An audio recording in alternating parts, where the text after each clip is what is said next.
sejam todos bem-vindos. Esse é o Sopro Podcast. Eu sou o Anderson, Paulo, Tiago e Jéssica. E o nosso convidado especial de hoje é o pastor José. Seja bem-vindo, pastor. É uma honra recebê-lo aqui. Obrigado pela recepção. Quero dar uma boa noite para vocês também e para todos aqueles que estão vendo essa programação agora. Você que está chegando agora aí, já vou pedir para você compartilhar. Compartilha aí no teu Facebook, convida os teus amigos aí para participar desse bate-papo também. Esse bate-papo aqui você pode participar fazendo perguntas, dando um like aí também, ajuda bastante a gente. Antes de nós iniciarmos aqui, enquanto vai chegando o pessoal, eu quero falar dos nossos patrocinadores, o patrocinador oficial Sopro Podcast. Nosso primeiro patrocinador oficial, Fátima Almeida Ateliê e Variedades. Se você quiser comprar muitas coisas em um só lugar, visita o Facebook Fátima Almeida Ateliê e Variedades e no Instagram também, @FátimaAlmeida_Ateliê. Ou você manda um zap para ela no 11 98168 7696. Lá você vai comprar roupa, vai comprar sapato, vai comprar tupperware, vai comprar ovo de Páscoa, vai comprar tudo que você imaginar num só lugar. Entra lá no Facebook, curte lá o Facebook da Fátima Almeida, o Instagram, ok? Segue no Instagram e manda um WhatsApp para ela, que ela vai te mandar um catálogo. É isso aí. Nosso próximo patrocinador oficial, Gesso Artilar. Você quer fazer na tua casa uma sanca, uma ilha, parede 3D, parede de drywall, você vai entrar lá no Facebook Gesso Artilar e você vai conhecer o trabalho do pessoal aí. E o WhatsApp deles é o 947299713. Qual que é o outro? 954369181. É isso aí, o WhatsApp 954369181. Conheça o trabalho do pessoal lá no Facebook e entre em contato no WhatsApp para você marcar um orçamento totalmente grátis. Eu tenho certeza que você vai gostar do preço lá. Nosso próximo patrocinador oficial, SPES Representações. Para você que gosta de ser um revendedor de cosmético, cosmético, e você quer pegar preço de 25 de março para revender, você vai ligar no WhatsApp 959899283 e você vai receber um catálogo de produtos que você vai poder adquirir e comprar para revender a preço de 25 de março. SPES Representações. Nosso próximo patrocinador oficial, o de Gabinetes Bartops. Se você quiser fazer um gabinete para fliperama, para colocar na tua área de lazer, churrasqueira, no teu quarto, na sala, onde você quiser colocar um fliperama, você vai entrar em contato no WhatsApp 960945722 e você vai fazer um orçamento do seu fliperama. Chama-se Bartop, o de Gabinetes Bartops. É isso aí. Nosso próximo patrocinador oficial, Dom Quixote, onde a sua moda é o nosso estilo. Você quer fazer um corte no teu cabelo moderno, numa barbearia top? Você vai lá na rua Margarida Carlos de Albuquerque, número 20D, no Jardim Margarida Paulista, São Paulo. Nem está em Paulista, fica ali perto da Coca-Cola, numa rua de frente à Coca-Cola. Você vai ver a barbearia Dom Quixote, você vai fazer um corte top.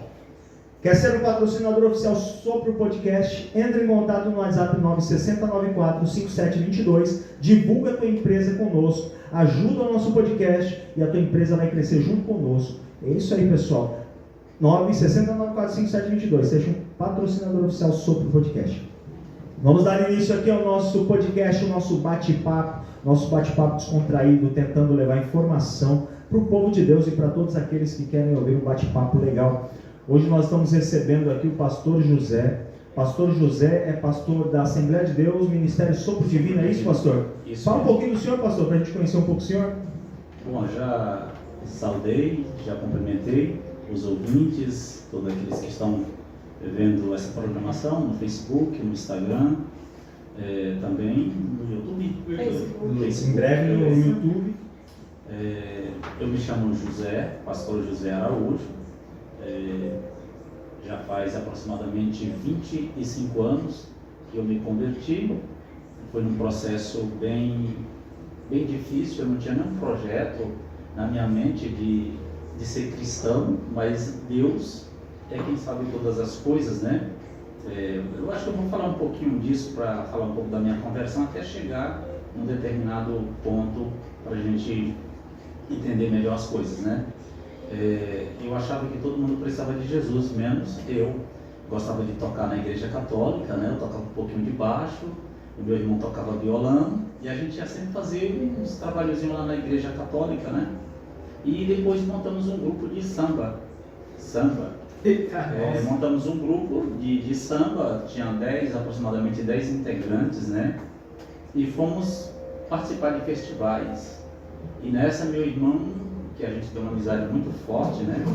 Pastor Francisco, que hoje é Pastor Francisco, ele terminou se envolvendo nos vícios, bebida, virou quase morador de rua, chegou a ficar na rua. Chegava na minha casa, eu tinha que pôr ele no banheiro para dar um banho porque fedia muito, e eu comecei a procurar uma solução para ele. Eu achava que ele precisava mudar a vida dele. A gente é sempre aquilo, a gente acha que a gente não precisa, que todo mundo precisa, mas que a gente não precisa.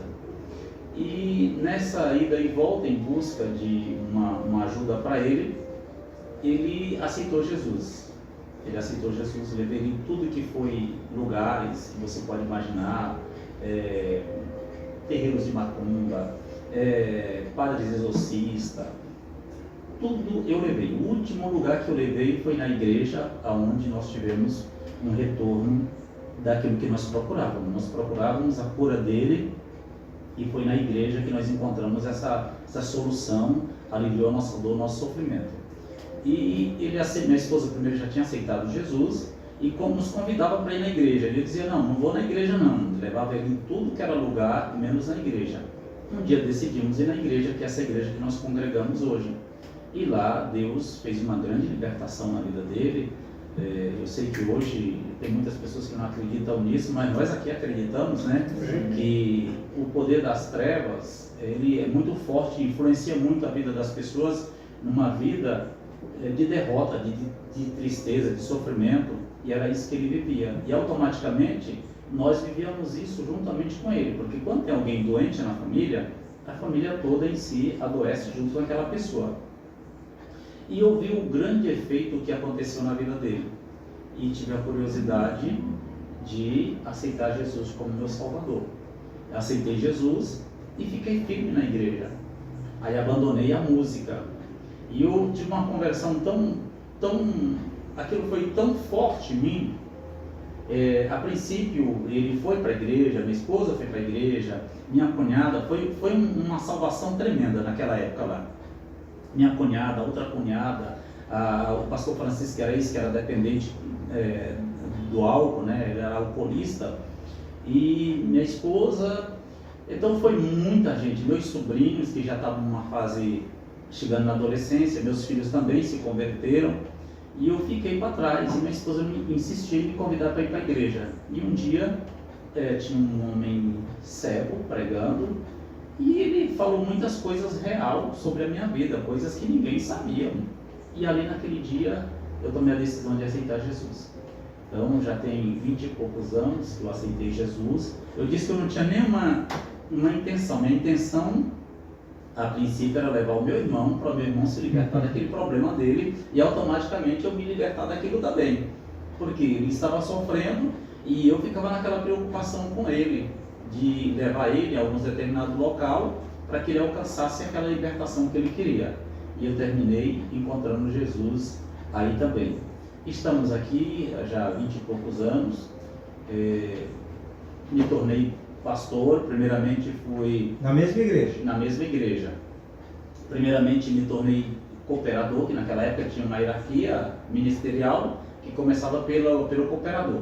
Então me tornei cooperador, depois me tornei um diácono, depois me tornei um presbítero, e numa questão emergencial, porque não tinha ninguém para assumir a igreja naquele momento, o pastor local saiu e abriu um ministério. E disseram, você tem capacidade para isso, mas eu era neófito na fé, eu tinha pouco tempo ainda, tinha uns 8 anos que eu servia a Deus, e me falaram, você tem jeito para levar a igreja. E aí me consagraram, estou lá até hoje, para a glória de Deus. Eita glória! 22 anos mais ou menos. 20, foi em 97, na verdade foi em 97. Eu acho as coisas tão interessantes, porque teve um monte de questões que nos levou a isso. Eu comprei uma casa, essa casa não deu certo, e eu fui morar de frente uma senhora crente. Nossa. Crente. Começou o cerco, né? Uma senhora crente. Olha onde eu fui parar, de frente à casa de uma senhora muito crente. E ali a gente se reunia nos finais de semana. Eu trabalhava todos os dias, trabalhei 25 anos numa empresa só. E eu chegava no sábado por volta das 3 horas, das 15 horas, e nós nos reuníamos ali para fazer um sonzinho, tocar o nosso instrumento, armava o nosso instrumento. Depois nós passamos a ter uma variedade de sons, de ritmos, né? Nós não saímos desse negócio do samba e fomos para outros ritmos também. A gente montava lá os negócios lá e começava a fazer um sonzinho ali. E aquela mulher começou a me evangelizar, que foi aí que a gente começou, minha esposa começou a ir para a igreja primeiro, porque ela se oferecia a levar meu filho na escola, porque o neto dela estudava na escola, então ela fazia revezamento, revezava com minha esposa. Ela ia levar e minha esposa buscava. E nessa ela pegou a intimidade de entrar dentro da minha casa, e não teve jeito. O Espírito Santo de Deus entrou ali junto com ela, e a gente foi pego para a glória de Deus. E eu louvo a Deus por isso, por essa pessoa. Hoje ela já dorme no Senhor, a irmã Júlia já dorme no Senhor, mas eu louvo a Deus por essa pessoa que Deus colocou no meu caminho para fazer abrir o meu entendimento a respeito das coisas de Deus, porque era muito vaga, era muito sórdida, não tinha aquela clareza total. E porque ir para a igreja é uma coisa, agora conhecer o dono da igreja, que é Deus, né? Porque as pessoas pensam que o dono da igreja é o pastor, né? Você ir lá e conhecer o dono da igreja já é uma questão totalmente diferente. E eu fui para a igreja e eu conheci o dono da igreja. E aí eu disse, eu vou ficar aqui com esse patrão aqui. Além de ele ser dono, ele é patrão, ele é abençoador, ele é tudo na nossa vida. E gostei e estou lá até hoje, para a glória de Deus. É urgente, pastor? Se for urgente, pode atender. De repente é do meu pode neto. atender, pode atender. Não, mas eu já entrei em contato, já está tudo certo. Pode dar continuidade, Tá bom. pode dar continuidade Tá bom, não aqui. se preocupa não, se precisar pode atender. Perdão, desculpa. Pode estar. Como que aconteceu essa conversão? Porque o senhor veio do mundo e a gente sabe que quem vem do mundo, ele vem cheio de trejeitos, né? Uhum. Como que foi assim, o primeiro contato? Porque o senhor conta que o senhor primeiro levou o irmão do senhor achando que basicamente ele precisava de ajuda. Isso. E depois que o senhor viu aquilo ali, falou, não, eu também preciso disso. Foi difícil mudar essa vida, não sei, uma vida boêmia? Não sei se talvez for uma vida boêmia, porque vida de sambista geralmente é uma vida meio que boêmia. Para mim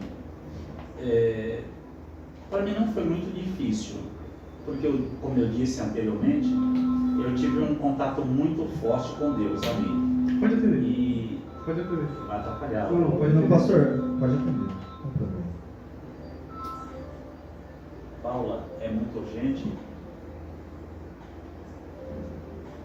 Ela desligou. O senhor quer? A gente vai conversando. Se o senhor quiser ir ali. Quer, pastor? Quer falar melhor? Isso aqui a gente corta e. Pode ficar a gente tranquilo. Pode ficar tranquilo. É que o menino deve ter recebido alta já. Amém. Então, como eu disse pra porque, vocês, pessoal, o neto do pastor está no hospital, estava no hospital, né? tá, fez uma cirurgia Fez hoje. uma cirurgia, então deve ser contato para dar alguma. Isso aí já entrou na história dele também. Como eu disse para vocês, foi muito corrido o meu dia hoje, né? Verdade. 2 netos doentes, um para fazer uma cirurgia e o outro tivemos que buscar na creche que estava com problema de saúde também.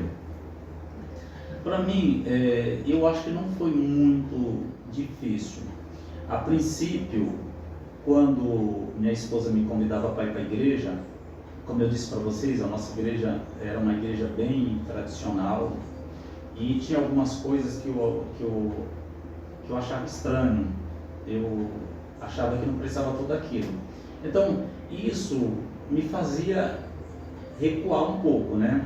Às vezes eu sentia vontade de ir lá na frente e confessar a Jesus, chorava, sentia muita presença de Deus, mas isso me recuava um pouco. Eu terminava me retraindo quanto à minha decisão de fé. Mas no dia que eu tomei essa decisão de ir à igreja, e aceitar Jesus como Salvador, eu já estava tão íntimo da igreja, mesmo sem aceitar Jesus, que teve um período da minha vida que eu trabalhei à noite. Então o que eu fazia? Eu saía do trabalho, passava na porta da igreja e nós temos um trabalho de oração que nós chamamos de consagração. Eu passava lá e as irmãs estavam orando. E eu entrava lá e sentava na cadeira e ficava lá vendo as irmãs orando. E eu ficava lá sentadinho, era 1 hora de oração e eu ficava lá sentado durante aquele período. Terminava a oração e eu ia para casa para poder descansar, para a noite eu trabalho novamente. Então eu já estava muito íntimo da igreja. E aí no dia que eu decidi aceitar a fé no meu coração, expor aquela fé que já estava dentro de mim, publicar, eu estava bem seguro do que eu queria. E aí eu não tive dificuldade nenhuma de dizer não para os meus colegas. Os meus colegas, isso eu aceitei numa sexta-feira num culto à tarde, que era um culto intitulado pelo nome de libertação, culto de libertação. Eu aceitei naquela tarde e no sábado nós já tínhamos um ensaio. E eu chamei os meninos em particular, reuni todos eles e disse: olha, hoje meus dias com vocês estão contados. Ontem eu fui para a igreja, aceitei Jesus e agora eu não quero mais fazer parte desse grupo. Eu quero seguir a minha fé agora. E aí concordamos, nós estávamos num estúdio gravando, era um estúdio virtual, estúdio lá na Penha, estávamos gravando, e eu disse: vocês preparem outra pessoa para que possa dar continuidade no trabalho de vocês, já que nós começamos, né? E eles ficaram bem tristes, né, com aquela minha notícia, mas não desistiram de mim. Eles não desistiram, eles ficaram no meu pé, ainda insistindo que eu retornasse. E por muitas vezes eu fiquei muito balanceado mesmo. Ficava falando assim: poxa vida, mas era um sonho meu, e eu vou jogar meu sonho dentro da lata do lixo. Já estava em gravação? Estávamos. Estávamos. E aí eu disse: era um estúdio pequeno, não tinha nome, não tinha nada. Mas já era um começo, né? Já era um começo, era um sonho que a gente ia colocar em prática ali. 97 era quando o samba estava explodindo mesmo, né? Foi, na época do Raça Negra, só para contrariar, né? Só para contrariar, tinha o Arte Nobre, a Arte Popular, né? O Arte Nobre era daqui do Noêmia, se não me engano, e tinha o Arte Popular, e tinha também o Soito que estava começando, inclusive fui lá em Itaquera, me encontrei com o Claudinho, um moço alto que tocava cavaquinho, fui lá ter um encontro com ele. Então, para mim, aquilo lá eu pensei muito. Os meninos iam lá me chamar e eu dizia para eles: não vou mais não. E um dia o Espírito Santo de Deus falou muito forte comigo, porque eles arrumaram uma festa para tocar e disseram: você está nessa daí. E eu não queria mais ir. Eu não queria mais ir naquela festa. Eu tinha algo comigo que se eu fosse naquela festa, algo ia acontecer contra a minha pessoa. Eu não sei, é algo sobrenatural que eu não sei explicar. O Espírito Santo de Deus colocou isso dentro da minha alma, no meu coração, e eu fiquei preso naquilo que estava dentro do meu coração. E eu dizia: eu não vou para esse show. E eles falavam: você tem que ir, é sábado. E eu disse: eu preciso sair fora disso. Eles estavam muito fortes na insistência. E naquele sábado foi meu primeiro jejum. Eu disse: eu vou jejuar até as 14 horas, que é o período que eu chego em casa. Das 6 da manhã até as 14 eu vou jejuar, porque eu não quero mais fazer parte disso. O meu primeiro jejum. E eu fiz esse jejum. E aquela festa não deu certo. Quando terminou o final da tarde, foi cancelado e eu terminei. O Espírito Santo de Deus terminou sendo vitorioso nisso aí, porque ele já sabia. A Bíblia diz que Deus, ele está atento ao desejo do coração do homem. Ele sabia que o meu desejo não era mais aquele. Meu desejo era agora servir a Deus. E então aí eu fui dando continuidade, passo a passo, na fé. Tirei férias logo que eu aceitei Jesus, fiquei o mês todo indo para a igreja, que isso é muito importante. Para quem aceita a fé, logo de início, ele tem como se diz, uma aproximação maior com o corpo. de Cristo, que é a igreja. Ter uma comunhão, ele se aproximar, conhecer os irmãos, conversar com os irmãos, porque aquilo vai criando uma ligação muito forte. E essa ligação criou em mim. Então, tinha um irmão que tocava violão, então todo domingo ele ia lá para minha casa, vamos tocar uns hinos? E ele pegava, eu pegava lá, ia tocando junto com ele, e aquilo foi me dando mais sabor. A minha alma foi saboreando aquilo, e eu fui ficando agarrado na fé, a ponto de não sentir nenhuma dificuldade em abandonar. Como eu disse anteriormente, a minha única dificuldade foi sobre costumes. Por exemplo, a minha igreja naquela época, era tipo Deus e Amor, bem parecido com a Deus e Amor. Então eles diziam que não podia usar tênis, porque tênis era vaidade. Então eu confrontava comigo mesmo a respeito disso. Mas também eu não entrava em debate com eles, porque se eu estava fazendo parte de lá, se eu estava gostando do ambiente, eu não estava ali para mudar o ambiente. Eu estava ali, ou eu ficava, ou eu saía. Porque a Bíblia disse, não pode andar dois juntos se não tiver de acordo. Só que a obra era lá. Não tinha como. Eu fiz projeto para ir para outros ministérios, e no dia que eu fiz esse projeto para ir em outro ministério, não sei se vocês acreditam, mas Deus tomou uma pessoa e chegou para mim e disse assim: homem, tenho eu contigo grandes coisas nesse lugar. Não é para você sair daqui, porque aqui eu vou te exaltar grandemente. E aí eu fiquei... Tome! E aí eu fiquei ali, eu estou falando que a gente está falando abertamente, e no meio de pessoas que podem estar ouvindo, pode não ter essa crença toda, acreditar nos dons espirituais, né? E isso não foi difícil para mim pegar firme com Jesus e pegar firme com a igreja que eu congrego até hoje. O pastor, o senhor falou que o senhor tinha uma visão da igreja e até não concordar. Eu também concordo sobre isso, que a pessoa quer entrar na igreja, ela quer mudar o que está acontecendo na igreja para favorecer a ela, não está errado. Mas o senhor viu, não está legal, também não debateu. E hoje, o senhor sendo pastor da igreja, como é que o senhor enxerga essas coisas? Tipo, o irmão entrou de tênis, não tem problema. Não, o cara pintou o cabelo, não tem problema. Tirou um pouco.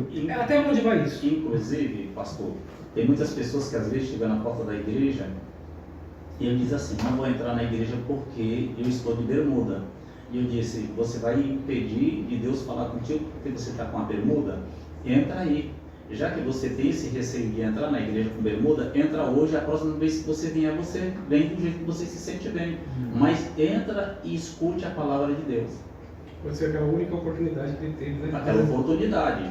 Por exemplo, a gente já deu apoio para pessoas que estavam assim, a nossa visão ministerial, porque todo ministério tem a sua visão, tem a sua missão. E olhando para aquilo, a gente observava que estava totalmente fora do nosso contexto. Mas mesmo assim, eu não deixei de acolher a pessoa de forma nenhuma. Acolhi a pessoa, coloquei nos departamentos, e depois eu tive um retorno muito bom, porque eu não precisei dizer para aquela pessoa nada que ela deveria fazer. Eu acho que só o fato dela ter sido acolhida, isso já foi suficiente para ela respeitar o ambiente que ela estava, do jeito que as pessoas mais velhas já se comportavam. Uma pergunta. A gente está falando de usos e costumes, né? Até onde que essa questão do uso e costume, ele entrou espontaneamente, né? Ele entrou espontaneamente simplesmente pelo fato que eu disse que no começo da minha fé tinha alguma coisa que eu não concordava, porque eu acho que o tênis não tem nada a ver uma coisa com a outra. Um tênis não tem nada a ver. Então, essa era uma questão que a gente tinha que ir de terno e de sapato para a igreja. Então, eu não gostava de terno.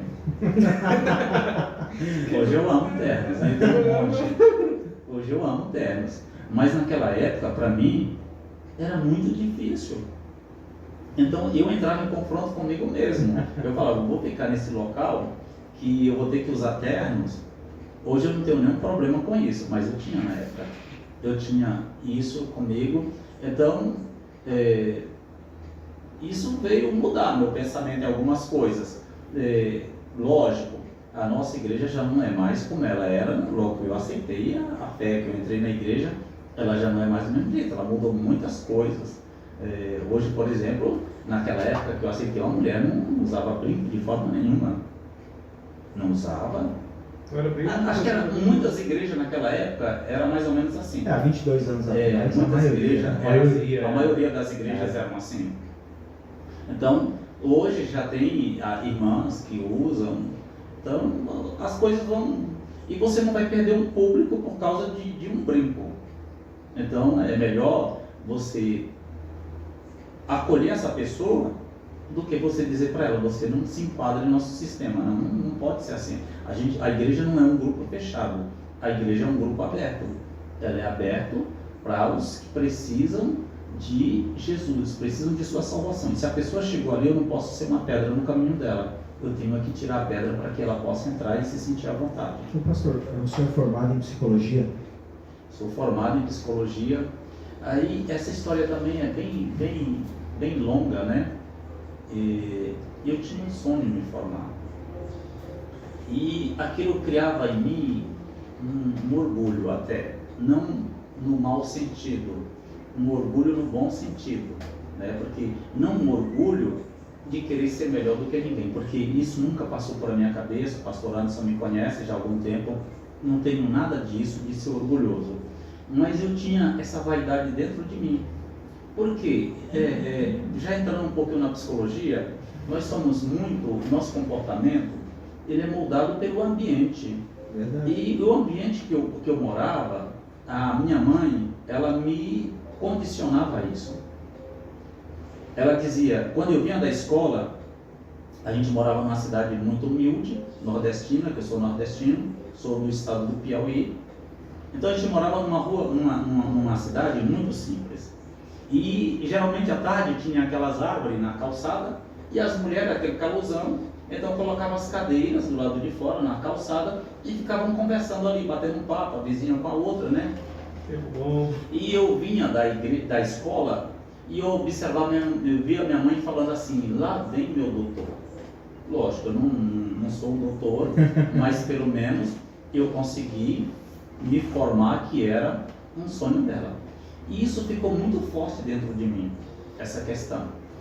E eu vim para São Paulo em 81, eu tinha 17 anos, ia fazer 17 anos, quando cheguei aqui em São Paulo, e fui obrigado a ir trabalhar, porque estava chegando aqui, e aí comecei a estudar, tive dificuldade, parei, me profissionalizei, no ramo que eu trabalhava, que era gráfico, me profissionalizei, e dali eu ganhei dinheiro.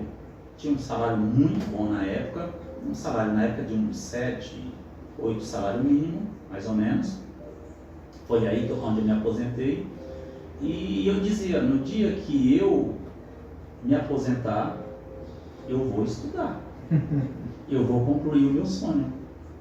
E eu me aposentei em 2012 e já me ingressei na faculdade.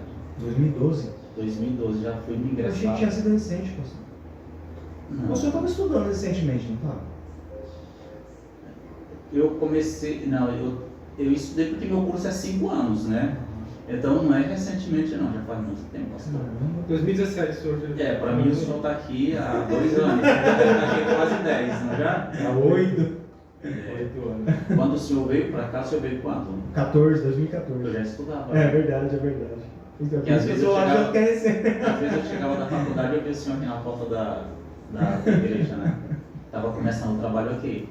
E eu dizia comigo, minha mãe reforçou muito essa ideia em mim, da formação. E eu dizia, no dia que eu me aposentar, eu vou estudar. Ela colocou isso em mim. E aí eu fui, fiz o vestibular, passei e dei continuidade. No caminho tive muita dificuldade, porque a psicologia tem muita leitura, muito livro, é uma loucura de matéria para você estudar. E eu dizia, meu Deus, será que eu vou alcançar já? Será que meus neurônios vão alcançar esses jovens? E aí eu olhava para a sala, vi uns jovens que às vezes estavam lá conversando na hora da aula e eu estava aqui, ó, muito firme, olhando o que o professor falava. E quando chegava lá, eu tirava um 7, eles tiravam 10. E eu falava, o que é negócio deles? Às vezes eles tiravam 9, eu tirava 6. E eu falava, meu Deus, o que é isso? Esses jovens aí, será que eu vou acompanhar esses jovens? E eu via que eu estava dando tudo de mim, eu não estava conseguindo desenvolver muito, né? Mas graças a Deus que eu estava pelo menos conseguindo chegar à média, né? Aí depois eu fui, no meu primeiro semestre, já fiquei em 2 disciplinas. Fiquei de DP em 2 disciplinas, que foi Sociologia e Neuroanatomia. Foi Neuroanatomia. Fiquei em 2 disciplinas. Terminou o primeiro semestre, passei nas outras e fiquei nessas 2. Terminou o primeiro semestre, eu não voltei para a igreja, para ir para a escola, para a faculdade. E eu tinha uma amiga, tinha uns amigos lá, que eu fiz amizade com algumas pessoas, né? E tinha uma moça por nome de Alda, que também tinha mais ou menos a minha idade. Ela me chamava de José. José, volta para a escola. José, volta, nós vamos conseguir, José, volta. E depois de 3, 4 dias, eu voltei para a escola. Naquele semestre eu passei em todas, não fiquei nenhuma e fui melhor do que muitos que estavam lá na sala. Por exemplo, já teve uma matéria chamada genética, muito difícil, que ficou muita gente na sala e eu passei com a média de 8. Então já estava melhorando. Aí veio o terceiro semestre. Começou a gostar. Não fiquei nenhuma. Aí chegou o 4º semestre, o dinheirinho que eu tinha pego lá, a gente vai gastando. Acabou. E eu disse, e agora? Vou ter que pagar tanto de faculdade, tanto disso, tanto daquilo, e eu não vou conseguir concluir o meu curso. Minha esposa levantou-se, eu tinha sempre alguém, Deus usava sempre alguém para me incentivar, né? Porque na verdade nós somos muito movidos pela motivação também. Se alguém diz para você não vai conseguir, mas se alguém diz que você vai conseguir, você vai lá e prova que você consegue mesmo, né?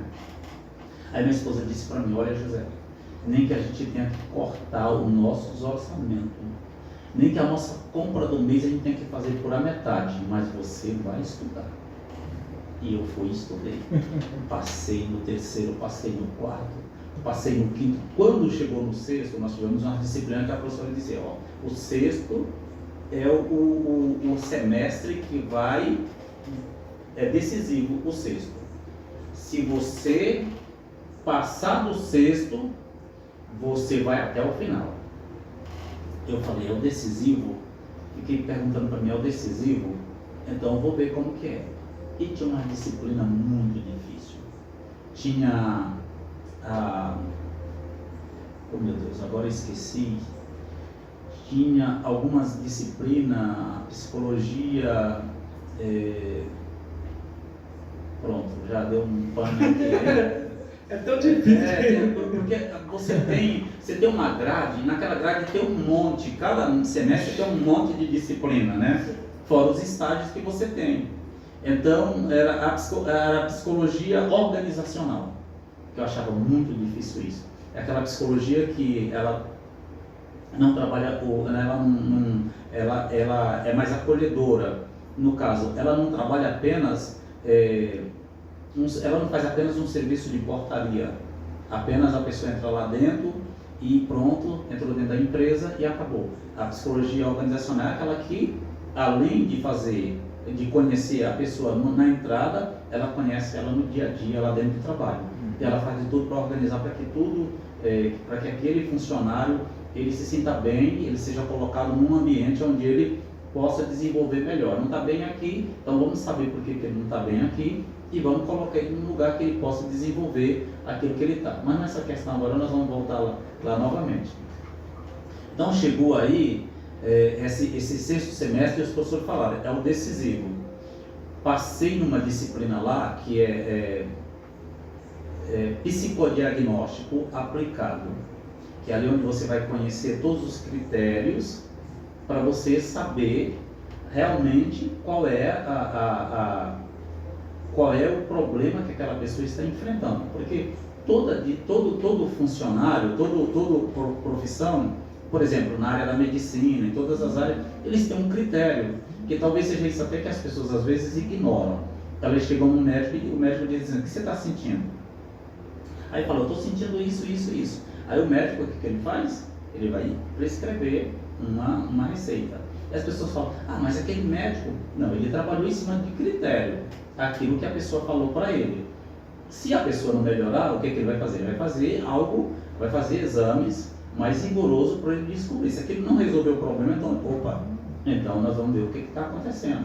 Por exemplo, a gripe tem critério, o coronavírus tem critério, todos têm, o médico trabalha em cima disso, né?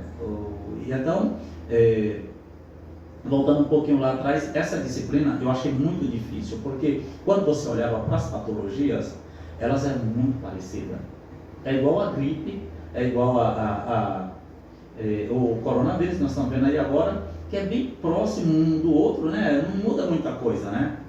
Então eu dizia assim, era muito difícil, eu não conseguia raciocinar aquilo, eu não conseguia fazer aquela divisão de cada patologia.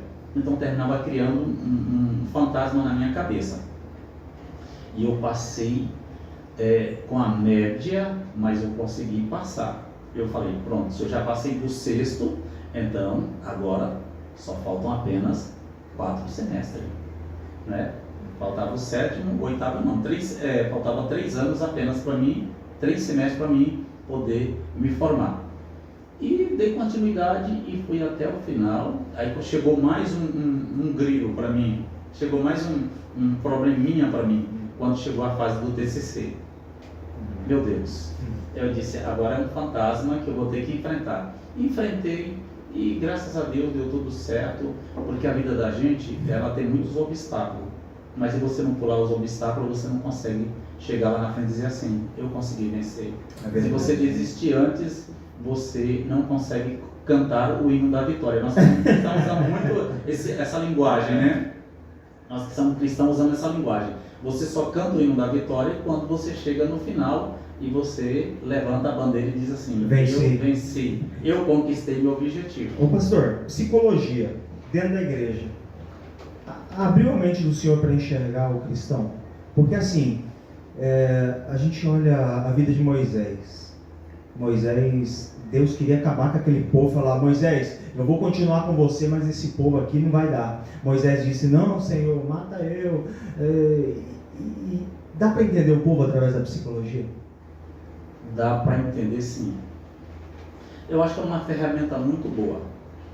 Eu não uso, como eu já disse para vocês na nossa fala anterior, culto, né? que eu não uso muito isso no púlpito. Algumas coisas que cabe, eu levo lá o assunto. Eu acho que o meu assunto da psicologia é mais para clínica, tá entendendo? A pessoa precisou de ajuda, vamos lá, vamos conversar, vamos ver o que está te incomodando aí, o que precisa organizar nos seus pensamentos.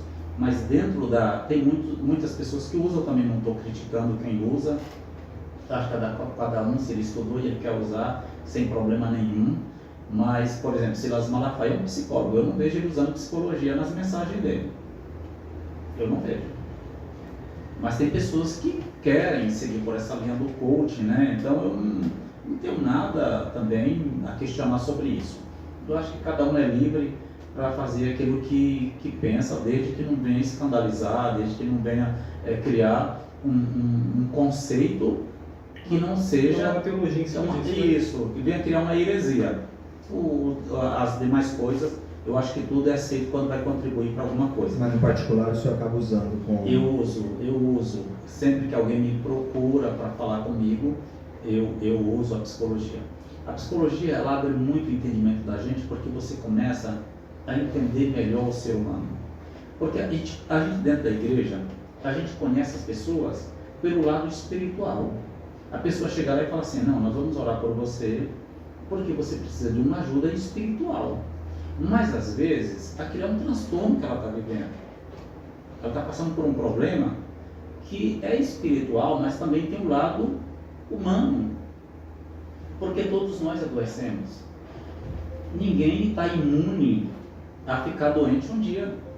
Então, se o braço adoece, se a perna adoece, a cabeça também adoece. Porque, na verdade, o nosso corpo ele funciona através do nosso cérebro, né? Se o nosso cérebro não estiver funcionando legal, o nosso corpo vai sentir essas consequências também.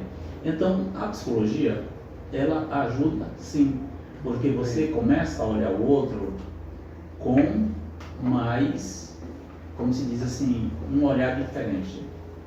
Um olhar, vamos dizer assim, como diz o Dr. Roger, que é um psicanalista, mais acolhedor. Você usa mais a empatia, né, com essa pessoa, porque você vê que ela precisa de uma ajuda não somente espiritual, ela precisa também de uma ajuda psicológica ou até financeira, porque as pessoas que vêm para a igreja, elas não vêm apenas só com um problema, eu quero ser mais espiritual, elas vêm por alguma situação, e você tem que estar preparado para resolver esse problema das pessoas. E a psicologia, tanto ela ajuda o outro, como ajuda você mesmo. Porque se você não souber elaborar suas crises emocionais, porque nós vivemos crises emocionais. Sim. Quem não sente raiva, não sente alegria, não sente tristeza. Então a gente tem o nosso lado emocional. E esse lado emocional ele precisa ser equilibrado. Se você não equilibrar esse lado emocional, você vai sair uma hora, pode até entrar em crise e ofender uma pessoa com palavras ou até mesmo com agressão. Isso pode acontecer, porque nós somos humanos. Verdade. Nós somos humanos. E um pastor, ele tem uma carga muito pesada sobre ele. Porque assim, o povo da igreja, eles vêm para a igreja, eles ouvem, Jesus é bom, Jesus salva, Jesus liberta, Jesus cura, eles sentem a alegria do Espírito Santo, eles falam em língua, eles profetizam, eles vão para casa cheio de alegria. Mas tem uns que às vezes não saem com essa mesma alegria e termina causando um peso muito forte sobre o pastor. Porque parece que tem uns que são uma pedrinha no sapato, né? De vez em quando parece que cria um peso nas costas da gente. E a gente tem que ter estrutura para lidar com essas pessoas. Porque o senhor falou sobre... Você é tão jovem, né? Eu falo o senhor pela figura dele. Entendeu? Pela figura que ele representa, a figura do pastor. Então eu acho que é uma figura de respeito. E pode ter 18 anos, eu chamo de senhor. Por isso, entendeu? Eu vou chamar aqui você, para você não se sentir constrangido. Para você não se sentir constrangido. Ele tá velho. Não tá velho, ele tá jovem. 72. Tá jovem. Parece aqueles atores mexicanos. Né? Ele tá com 81, né?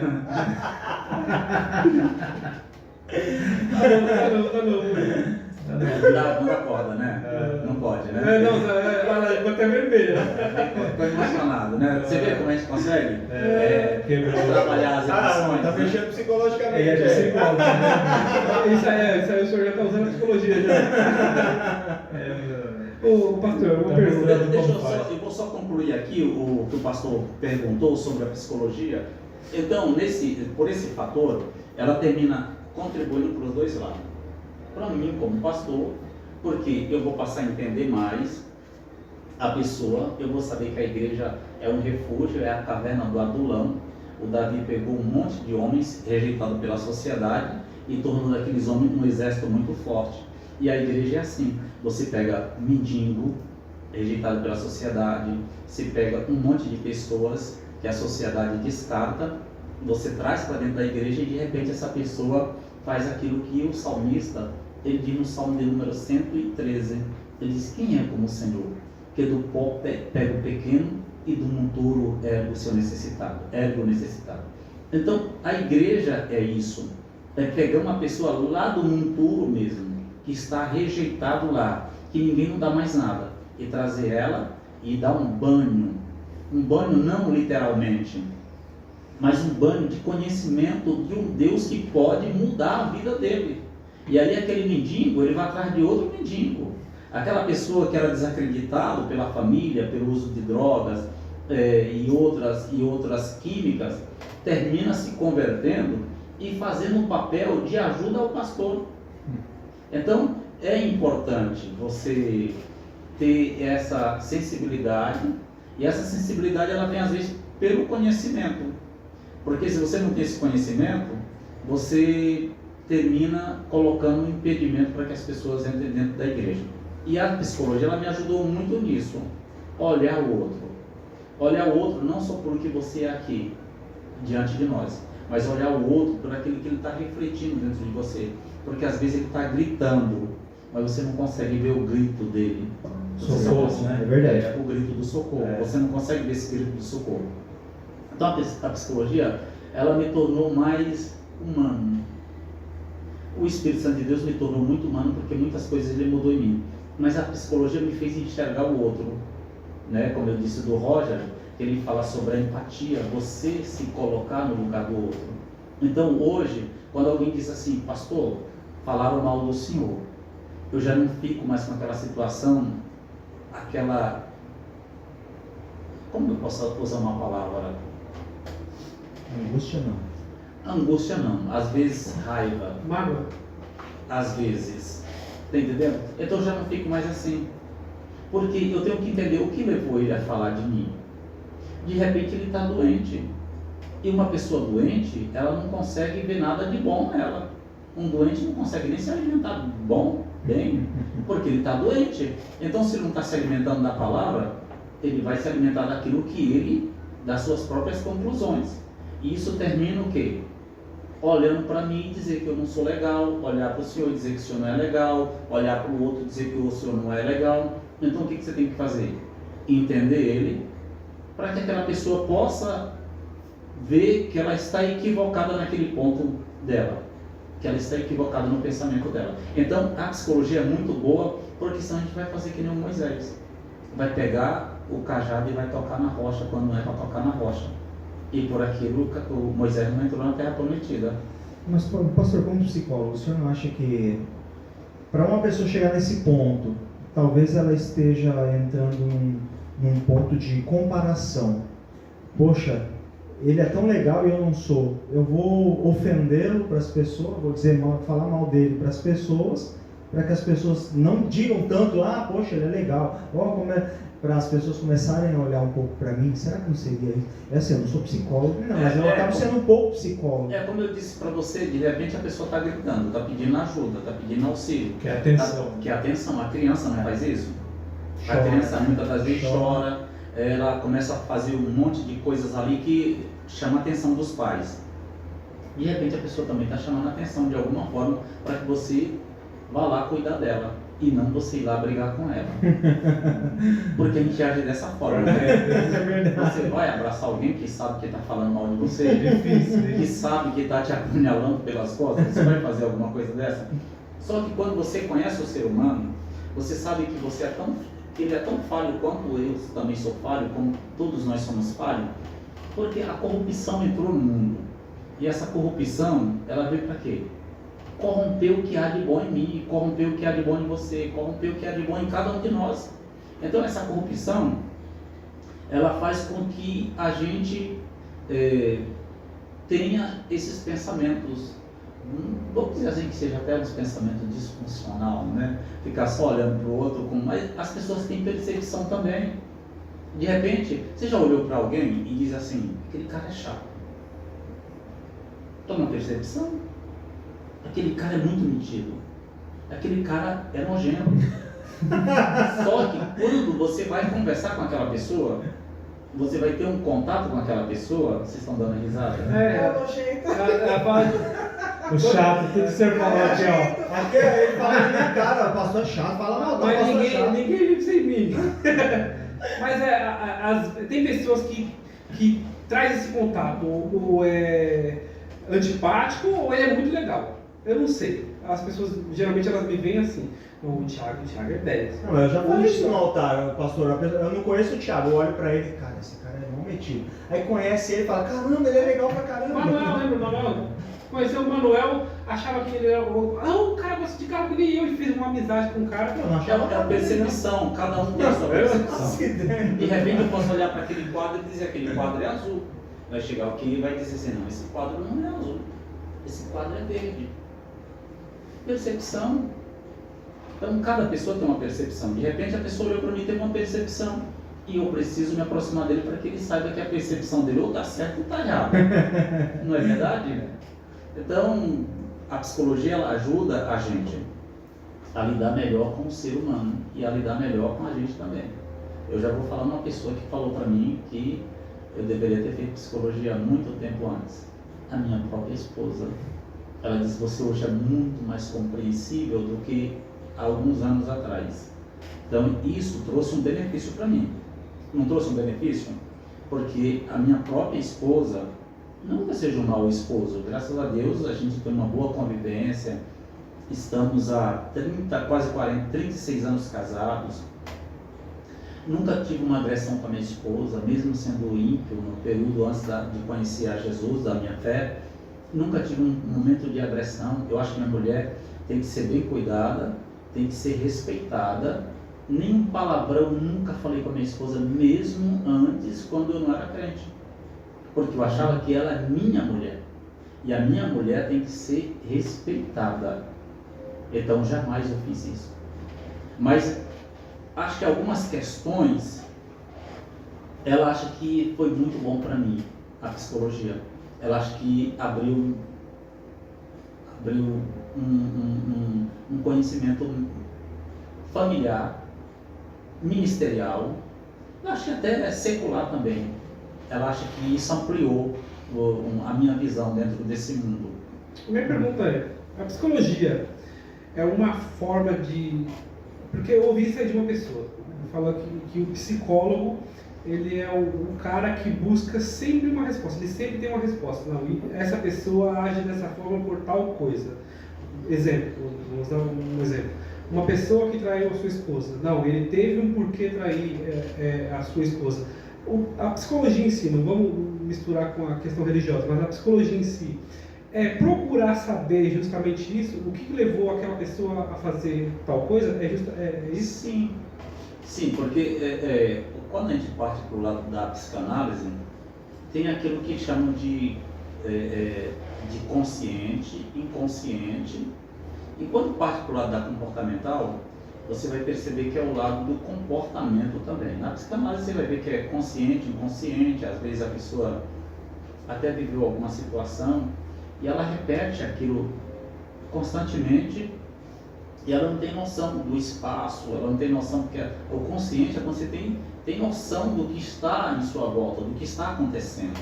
E o inconsciente é aquilo que você faz, repete, sempre repete. E quando você percebe, você fala: eu fiz isso, eu não era para mim ter feito isso de novo, eu já fiz essa besteira, não era para mim ter feito. Então a psicologia, ela vai nesse ponto de olhar o que está levando a pessoa a fazer isso. Mas antemão, eu quero aqui já deixar claro que a psicologia não é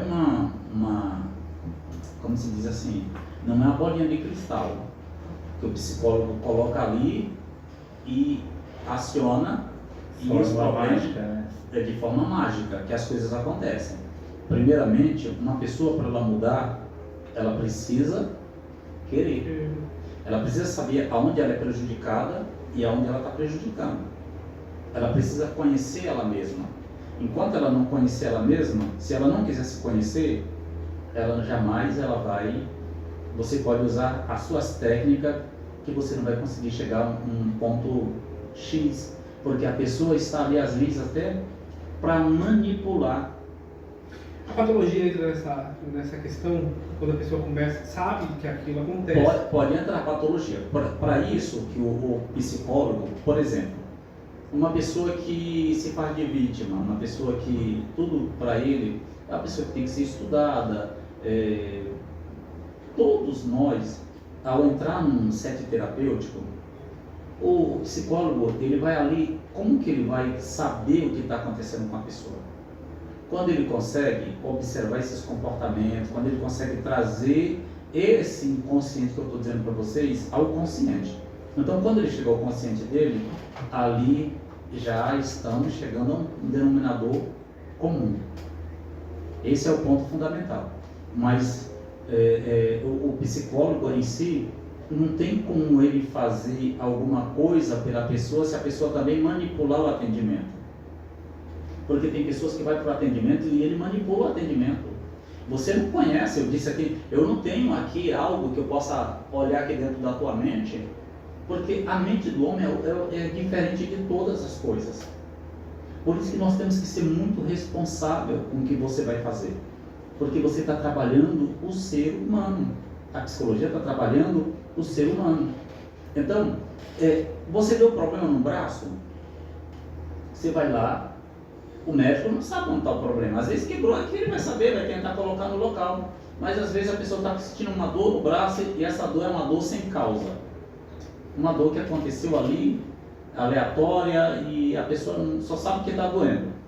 E o médico não quebrou nada, então ele precisa fazer um estudo mais, como se diz assim, aprofundado para ele poder chegar ali ao que está levando aquela dor. É onde ele vai? Ele vai fazer um raio-x. O raio-x não deu nada. Vai fazer uma ressonância. Então ele vai procurar meios que faça onde ele veja onde está o problema. Na psicologia é totalmente diferente. Eu não tenho como tirar um raio-x da tua cabeça e saber o que está te levando aquilo lá. Então a psicologia é segundo o que você fala e não segundo o que você vê. Porque você pode ter uma percepção pelo que você está vendo. Lógico que tudo isso é uma, como se diz assim, é um conjunto de coisas que fazem com que você tenha a ideia final. Não somente a fala, o que você também observa.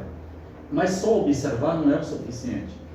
Porque eu posso chegar aqui e fazer um monte de análise da tua pessoa, pelo teu gesto, porque o corpo fala.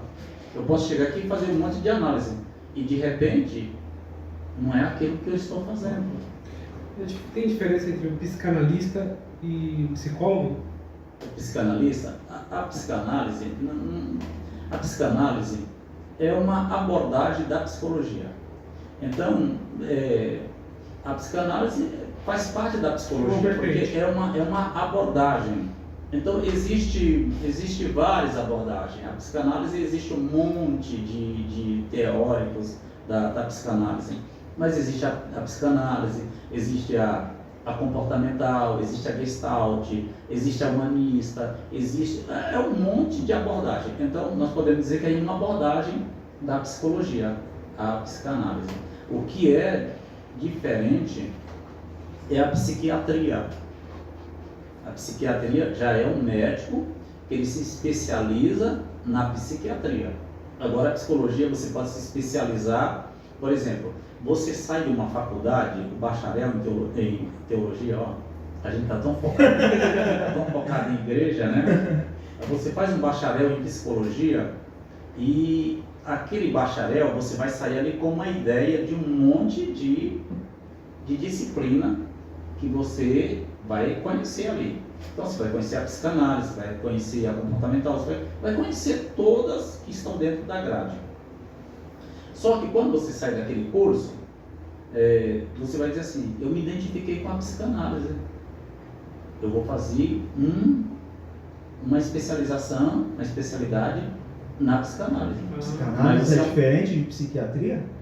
É diferente. É como se fosse um médico, aí o médico se forma e depois ele escolhe a área que ele quer trabalhar dentro do... Por exemplo, um clínico geral, todo mundo entra para ser clínico, né? Aí quando ele escolhe, eu quero ser pediatra. Especializa. Especialidade. Eu quero ser um ginecologista, um urologista, eu quero ser um ortopedista. Então isso são vertentes dela. Isso são oh meu Deus, como que pode fugir aqui assim tão fácil da minha cabeça? A gente está tão ligado aqui no papo que termina fugindo algumas coisas. Isso são especialidades, né? A pessoa se especializou naquilo. Ele é um clínico geral. Ele saiu de lá com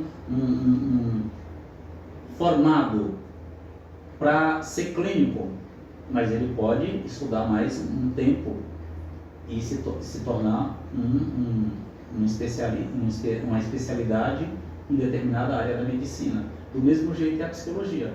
Você sai com tudo. O médico está lá, ele está estudando sobre criança, está estudando osso, está estudando nervo, está estudando tendões, está estudando musculatura, está estudando a parte neurológica, está estudando, tudo ele está estudando. Então ele sai de lá com todo esse conhecimento. Só que ele diz assim, eu gostei de lidar com criança, eu quero trabalhar com criança. Então aí vem a especialidade. Ele se torna um especial naquela... Psicopedagogo, no caso. Aí já é uma outra... Médico é pediatra. Aí já na área de psicologia. Na área de psicologia, eu estava falando. eu sei. É porque a gente estava falando... Não, você falou se a psicanálise ela é diferente ou se ela é psicologia também. Ela é psicologia também, tá entendendo? Ela É uma formação a mais, né? Todos nós podemos escolher uma especialidade. Eu posso escolher uma especialidade. Você também pode ser um médico e escolher uma especialidade que você trabalha.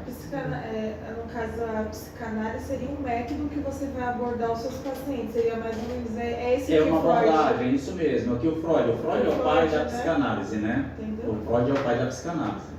E aí teve muitos outros que têm outras vertentes que se enquadram dentro da psicanálise, que trabalham algumas questões um pouco diferentes da do Freud, mas eles não deixam de ser psicanalista, né? Legal. Psicanalista. É bem complexo, né? Eu acho que para tentar entender a igreja tem que ser um pouco psicanalista. Também. Você não acha, pastor? Aí eu acho que tudo é válido. Eu acho que O que assim, vier de bagagem é bom. eu acho que a minha visão é que o psicólogo tenta entender um pouco as pessoas que são um pouco normais.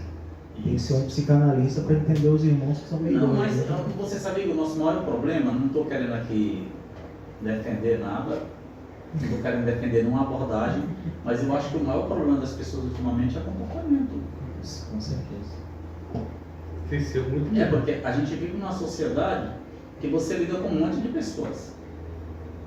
Você tem comportamentos, às vezes, dentro da sua própria casa que pode te influenciar para alguma coisa. Então, o maior problema, eu acho que é comportamental. Eu particularmente. Mas as pessoas podem deixar de ser um psicanalista também, porque ele acha que, eu acho que cada um, como eu disse para você, cada abordagem é aquilo que você se identifica com aquilo. Você se identificou com a psicanálise, vai para a psicanálise. Se identificou com a Gestalt, vai para a Gestalt. Se identificou com a humanista, vai para a humanista. E assim para todas as abordagens. Isso é uma questão de identificação. Tanto é que é por isso que quando você está estudando, tem todas essas abordagens. Porque dentro dela, você vai descobrir o que você realmente quer seguir dentro daquele curso. Eu queria fazer psicologia e eu queria saber se Tá acha. chamando, pastor? Não. Ah, No caso, eu queria fazer psicologia. Eu queria fazer psicologia, no caso. Eu queria saber qual área da psicologia, ou qual vertente, o irmão acabou de falar, uma vertente, eu não sei muito bem falar. Abordagem. O senhor é profissional, o senhor fala.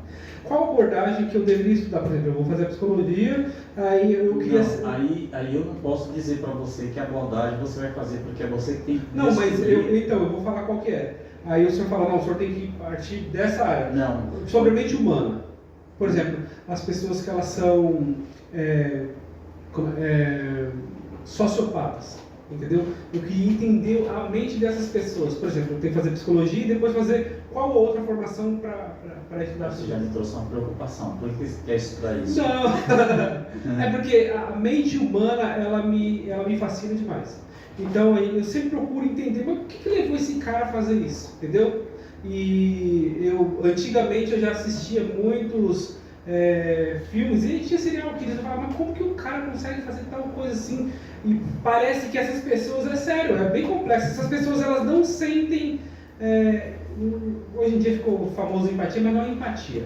Elas não sentem sofrimento com sofrimento. Talvez elas se satisfaçam com aquilo. Eu queria saber, né, eu queria saber o que leva uma pessoa a nem ligar para a dor do outro. Era por conta disso. Como eu te disse, o ser humano, ele pode estar doente e ninguém perceber. Por exemplo, tem casos de, vamos dizer assim, estupradores que estão dentro de uma casa e a pessoa nem sabe que ele é um estuprador. Ele vive normalmente dentro Vive de casa. normalmente dentro de casa. É um psicopata isso? Eu não posso. Ele tem um pouco, mas não posso dizer que ele é, porque na verdade é uma doença. Isso ainda está muito em questão, muito em estudo, né?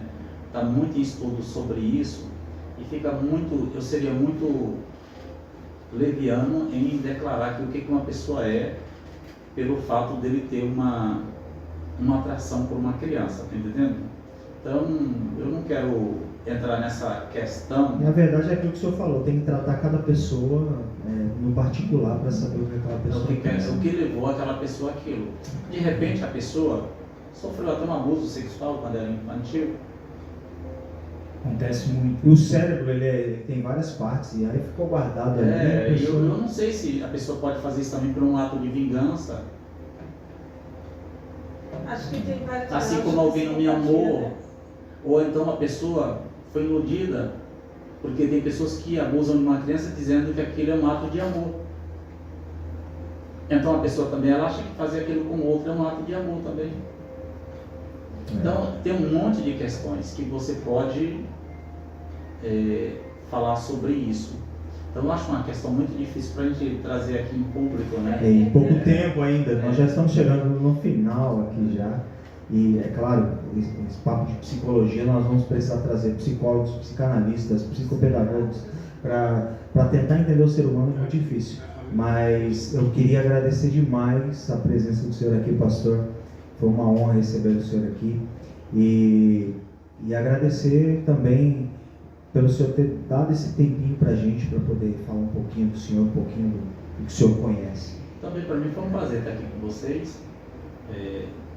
Eu não sei se eu contribuí muito para aquilo que vocês queriam, mas foi um prazer estar aqui com vocês e a gente está com as portas abertas aí para receber os irmãos também. Se precisar um dia também falar algo sobre o conhecimento de vocês também, a gente é uma troca. O nosso conhecimento é uma troca. Hoje, por exemplo, tem pessoas que estão fazendo o papel de psicólogo vendo vídeo na internet. Então, a pessoa põe seus conhecimentos lá e outra pessoa vai lá e aprende, só que é errado porque ela quer usar algo que ela quer se usufruir de algo que ela não estudou para ter aquilo. Então, mas no nosso meio aqui é uma troca. A gente está aqui para trocar informações, conhecimento. É verdade, é verdade. Pastor, se quiserem achar o senhor, Igreja Assembleia de Deus, Ministério Sopro Divino. Isso, Rua Rio Quebranzóis, número 400. E o senhor tem Facebook? Eu tenho. Qual é o Facebook do senhor? É qual? Agora eu esqueci. Agora você me pegou. Não sei se é Araújo. Mas tem o Facebook da igreja. Tem o Facebook da igreja Então, também. a pessoa acessando Assembleia de Deus, Ministério Sopro Divino, encontra o senhor fácil lá. É isso aí, pessoal. Eu só queria, só para fechar, Tá. eu queria falar algo. Eu, por exemplo, hoje, eu trabalho mais na área social. Por exemplo, eu faço atendimento em Mauá, a nossa igreja lá, atendi muitas pessoas lá em Mauá, prestando atendimento a pessoas. Atendo na minha igreja também, sempre que aparece alguém, eu atendo. Atendo também na clínica lá em Remelino, Matarazzo. Ah, que O legal. senhor tem o endereço da clínica? Na clínica tem Pessoal? endereço? Olha, Qual o nome da clínica? Procurem Assembleia de Deus, Ministério A gente vai deixar Divino. postado depois a quem gente pega. quiser encontrar comigo, entra lá na igreja lá e vai Pega o procurar essa contato. pessoa linda e maravilhosa. E aí vai ser O fácil. senhor gostaria- Muito obrigado. O senhor gostaria de deixar algum recado aí pro pessoal antes da gente passar a se despedir, para a gente poder encerrar? Algum recado para quem está te ouvindo? Um recado? Recado, pode ser ministerial, pode ser. Não, eu quero deixar um recado que serve para todos nós. O importante de tudo é respeitar. Esse é o meu recado. É respeitar o outro, independente se ele é diferente ou não de você, o respeito é muito importante. Se nós respeitarmos uns aos outros, nós vamos conseguir viver bem com todo mundo. Eu respeito cada um dentro do seu ambiente, cada um respeita o outro dentro do seu ambiente também. E aí a gente vai viver muito bem. Não vai ter guerra, vai ter paz. Glória a Deus. É isso aí, pessoal. Agradeço a presença de todos vocês. Que Deus abençoe você que ficou até esse momento aí conosco. Eu não estou acompanhando aqui, que acabou a bateria, mas Deus abençoe a tua vida e viva Jesus!